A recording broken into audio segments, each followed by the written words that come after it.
everybody. So I recently harvested some really beautiful lavender, the white Melissa lavender and Fulgate purple lavender, more of the traditional lavender. But I would love to make a wreath out of each of those bundles. And first thing I need to do is to dry the lavender. So I got my string and scissors and I cut some pretty lengthy pieces of string and I tied a loop at the top of each one so that I can hang them. After I did that, I went down the string about every 5 or 6 inches to tie an additional loop. And from here, I'm gonna break these bundles into smaller bundles with rubber bands and use a paper clip to hang them from each loop. And they'll hang for a few weeks until they are dried, and then I will be ready to start assembling my wreath. Okay, so I'm just working on creating my smaller bundles here. They're about a 1/2 inch in diameter. I finished the white Melissa bundle so far. And you can see there's probably, I don't know, maybe 25 plus stems in each little bundle. And I'll move on to this one here.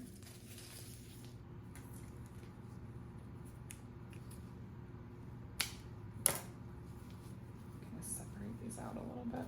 Oh, it smells amazing.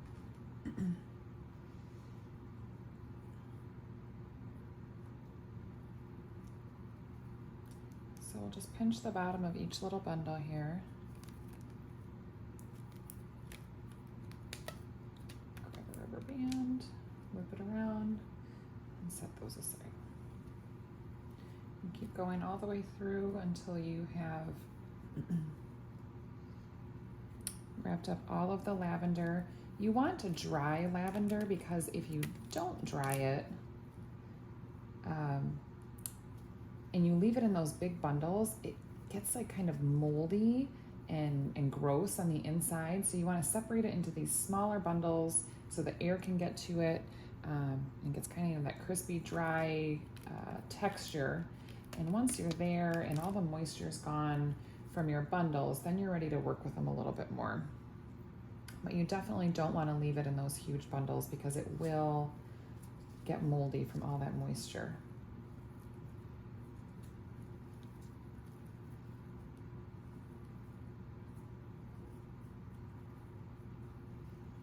About a 1/2 inch there.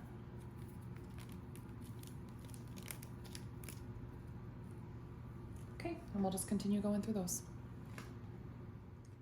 Okay, so I have now completed all of my smaller bundles. Again, they're about a 1/2 inch in diameter and maybe 25 stems or so per bundle. And so what we're gonna do from here is take a paper clip and open that up so we're making our own little hook and feed it through a couple strands of that rubber band.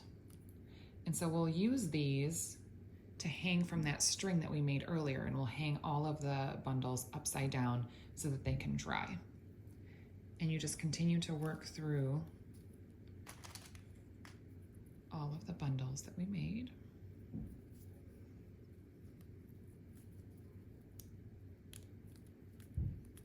Okay. Again, making a little hook. And just continue to do that through each bundle. Okay, so I have hung the white Melissa lavender. Each bundle is hanging by the paper clip on the loops of the string. And we'll leave that hang here for about, a couple weeks, 2-3 weeks, until these stems become brittle and break easily to the touch.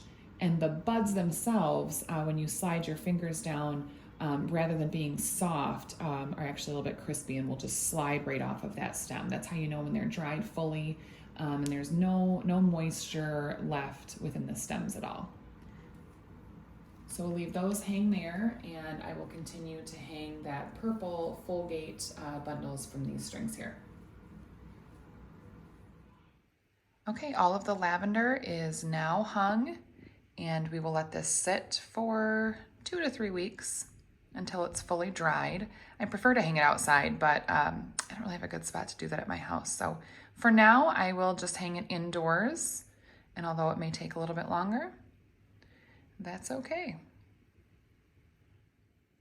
Okay, so I wanted to show you a dried bundle of lavender.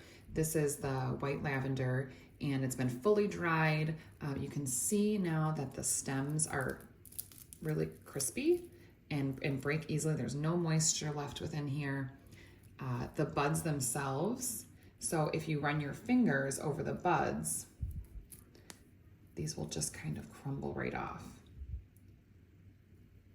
Where with the fresh lavender, it's still very soft, has more of those pink tones in it, and it will turn much lighter and more of that white color once it is fully dried.